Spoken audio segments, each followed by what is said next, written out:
another edition of our recurring web series, MentorEd.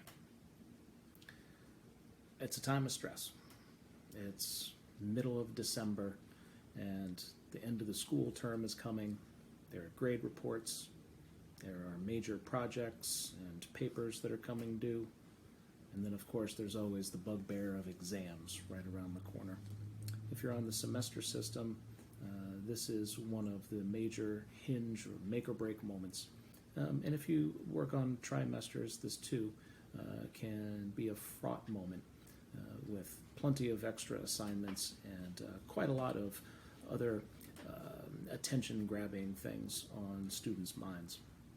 It can seem pretty overwhelming, especially if you are a student or if you are a guardian or a mentor, a teacher of a student who struggles and contends with different sorts of anxieties. Students feel this really keenly. This is always one of those periods of time where kids can pass on to one another the negative feelings and maybe some of the less helpful feelings that can infect a school, that can sometimes shut down certain kids. Adults in this period can modulate that.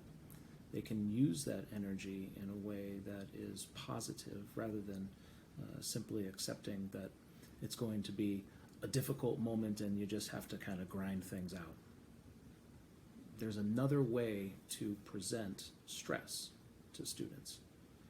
Not as something that is simply accepted, a hard task, a tall mountain that needs to be climbed, even if it hurts, especially because it hurts. But in fact, there's a way to think about academic stress and all of the rigors that go into the 2 or 3 or 4 weeks before the end of the holiday season. The way to think about that is that it's a privilege. It's a challenge to students. It is a phrase that I like to use is it's a welcome problem because it's a new endeavor, and having to negotiate all of the very real academic challenges, the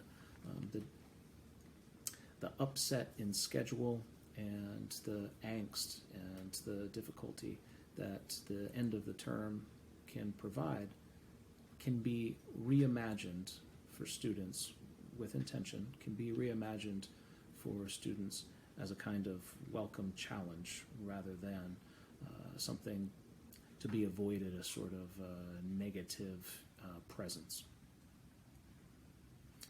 If you're a parent or an advisor, if you're a mentor to school-age kids, particularly high school kids, and they're right in the thick of things, there are a handful of attitudes and tactics to adopt when in the presence of end-of-the-term stress.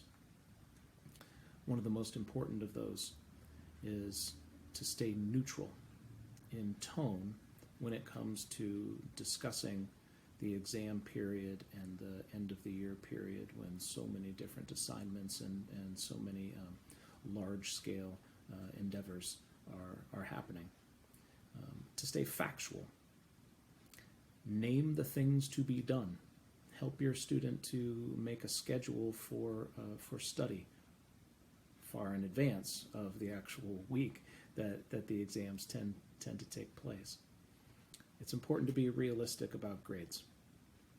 Whether or not that means taking stock of the current grade that the student is earning in a particular class and has an important exam or test upcoming, or to be realistic about the possibility of raising that grade. It's going to be a very tall order to go from an 82 to a 95 just with a single exam.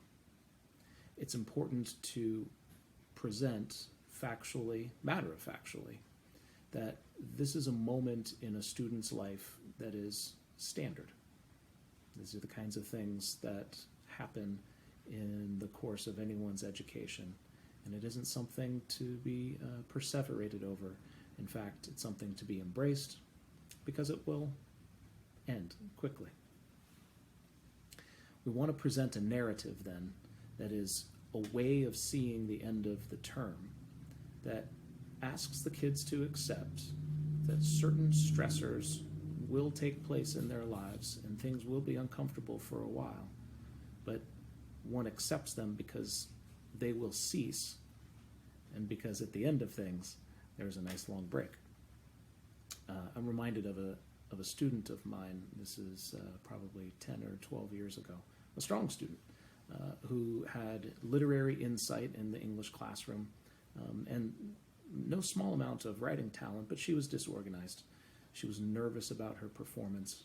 She could talk herself out of the things that she knew on an in-class essay or on a test. And as she and I began to plan for this exam period, this December period, a couple of things I did that seemed to yield some fruit, and perhaps they might for you too, is I highlighted the change in her performance since September. This doesn't have to be you will reach a 96 and all A's in this course. In fact, this is a chance for her to see, or at least it was, a chance for her to see how far she had come from early, difficult, and not very successful reading quizzes, essays that were scattered, and all the rest. But what she needed to know was that she had made progress. The second thing was that I wanted to underscore how important early planning and discipline was when she was reviewing literary terms, when she was revising some of her essays, when she was getting ready for some of the objective questions that were going to be on the exam. She needed to make a plan and stick to it in small increments. And then the third thing that I did was I applauded all the work that she had done and would do in this particular moment in the academic schedule, and always let her know that there was going to be a fresh start, that there was going to be a welcome break and then a fresh start at the end of things. In this way, students can begin to manage some of the emotional upheaval that comes with the end of the term. And so in all of these things, I hope that you're hearing, and this is what I really want to stress, is that we have to reinforce and remind and reward the behaviors that go into a kid's preparation and performance for this moment of stress in the school year. We want to make sure that they understand how they approach these problems and these difficulties is every bit, if not more so, important than the outcome on a grade or on a number that might stem from that performance. And we want them to remember that this is a challenge, but it's not an absolute struggle with incredibly high apocalyptic stakes. It can feel that way sometimes, both for parents and for students. And it's incumbent on all of us to understand that stress isn't to be avoided at all costs, but it's supposed to be grappled and controlled and then harnessed. And then we go away on a holiday and it's released. I hope you have a wonderful winter season.